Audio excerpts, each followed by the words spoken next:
Entiendo que puede llegar a ser beneficiosa una normativa sancionatoria de la responsabilidad penal de las personas jurídicas en determinados delitos como son el cohecho, el tráfico de influencias, la corrupción, etc. Pero entiendo que para que esto ocurra deben darse simultáneamente varias circunstancias. Partiendo la base de la complejidad que existe en cierta forma sobre atribuirle responsabilidad penal a las personas jurídicas. ¿Por qué? Porque representan de cierta manera algunos entramados organizativos y en determinadas situaciones o en determinados casos esos entramados se han hecho casi exclusivamente para violar la ley.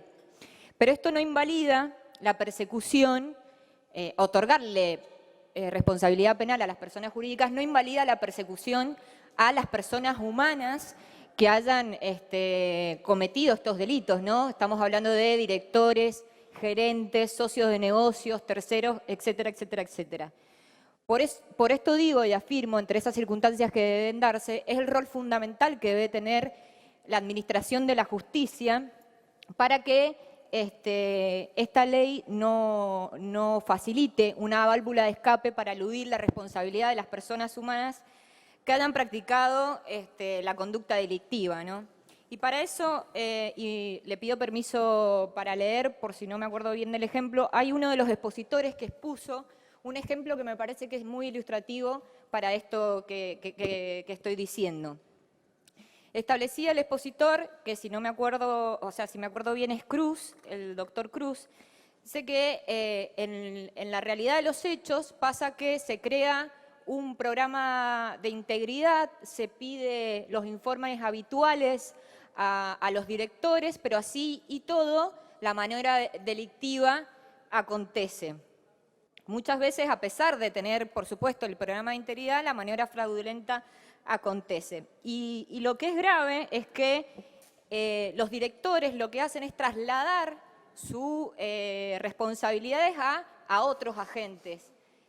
Por supuesto, siempre a gerentes que están bajo su órbita y le dicen, bueno, vos quédate tranquilo que si detectan esta maniobra vas a tener todos los abogados de la empresa a disposición, vas a tener un bono, vas a tener un seguro.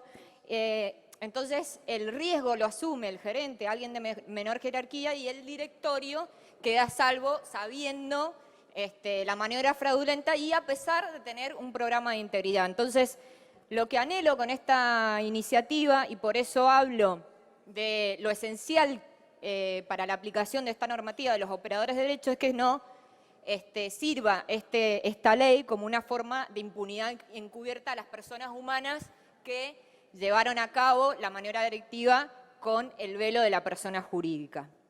Pero más allá de esto, yo quiero que, por si algún distraído no siguió cómo fue el hilo de la construcción de este proyecto de ley, cómo nace, en qué coyuntura política nace este proyecto de ley. Más allá de lo que todos sabemos, como decía la senadora, que se habló mucho de tener nombre y apellido, que era de Odebrecht y esas negociaciones sospechosas que se hizo a través del gobierno nacional y la empresa, tiene mucho que ver con reuniones que el gobierno nacional y representantes de una misión de alto nivel del grupo de trabajo de la OCDE, que por si no lo saben, la OCDE no es un organismo encargado del combate a la corrupción, sino que es una organización para la cooperación y desarrollo económico.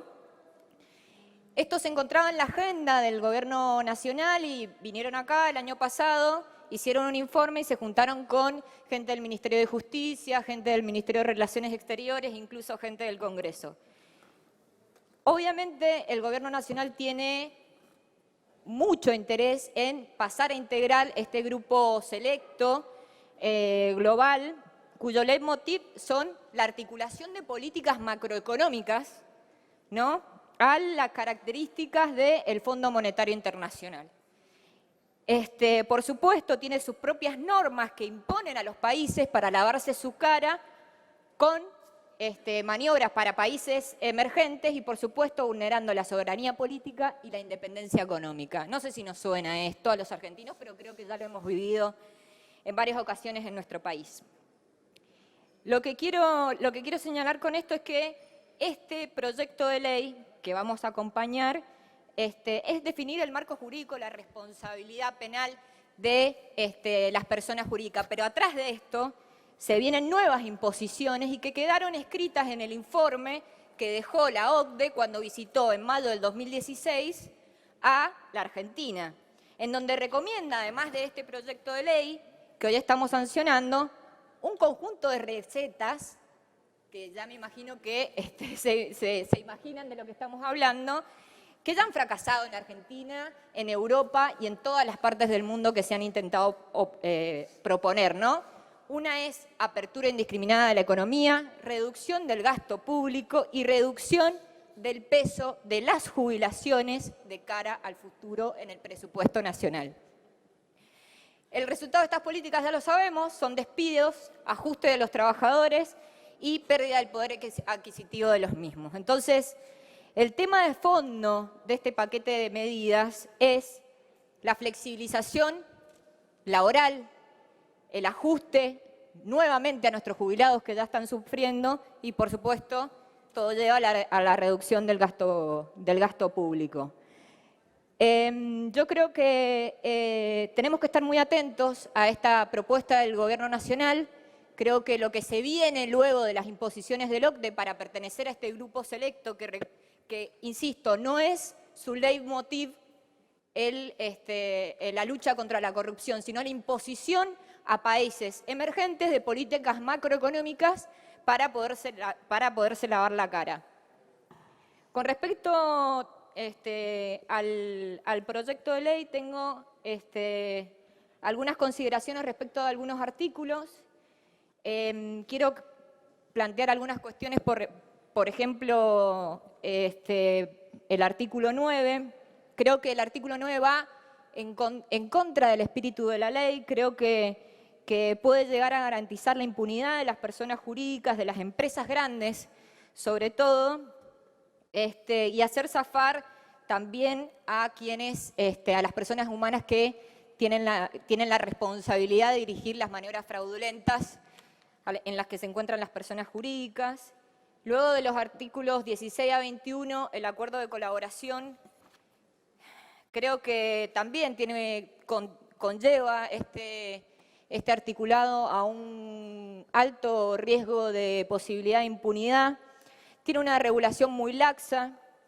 Existirían posibilidades de naturalización del fin que persigue nuevamente esta ley, que es la lucha contra la corrupción y la penalidad de las personas jurídicas. Debería por lo menos haber contemplado que sea un representante de la empresa el que haga el acuerdo de colaboración, que declare bajo juramento o bajo expresa promesa o juramento decir la verdad, y no decir la verdad que conlleve, por supuesto, el delito penal de falso testimonio o delito de encubrimiento, porque sabemos que puede dilatar o desviar la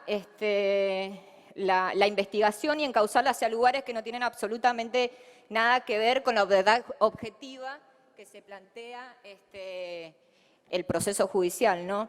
Luego tenía otras observaciones acerca del artículo 23 y 24, pero creo que con la propuesta del senador País han sido bien guiadas, y creo que el tema de las pymes, que era una de las preocupaciones que teníamos, no solamente en cuanto a la contratación con el Estado Nacional, sino la contratación privada entre las propias empresas, porque si yo soy una gran empresa y tengo un sistema de integridad y quiero contratar con una pyme, le voy a pedir que tenga esa misma legislación para yo poder resguardar mi responsabilidad respecto a las contrataciones que quiera hacer. Así que, bueno, entiendo que esto es una normativa que avanza, que hace avanzar el derecho penal argentino, pero creo que tenemos que estar atentos a lo que conlleva esta voluntad del Ejecutivo Nacional de pertenecer a este grupo selecto de países de la OCDE y todo lo que pueda venir tras las elecciones. Muchas gracias. Gracias, senadora. Senador Solanas tiene la palabra. ¿Pidió la palabra, senador Solanas? Me dijeron. Entonces tiene la palabra la